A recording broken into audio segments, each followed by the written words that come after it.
William Moldt's disappearance in 1997 initially seemed like just another cold case, the kind of very common occurrence where the missing person would vanish without a trace, and authorities wouldn't be able to provide their loved ones any closure because of the lack of evidence.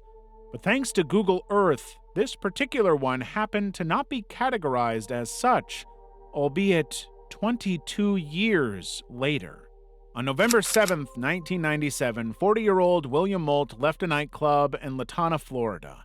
He wasn't acting out of the ordinary and had called his girlfriend to let her know he'd be home soon. Tragically, that was the last anyone ever heard from him. He simply disappeared without any trace, and his car was never found. Authorities literally had nothing on him, and his case, like most of these cases, faded into the background. Fast forward to 2019, someone found a white car submerged in a body of water in the locality William lived in, Wellington, Florida. Of course, this was not their intention because they were just scrolling through like one would.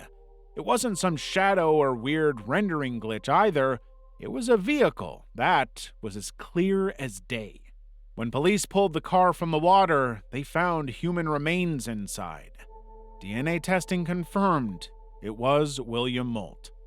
He had been there in that car for 22 years. The pond wasn't even in an isolated remote area to begin with. It was in the middle of a very active urban settlement.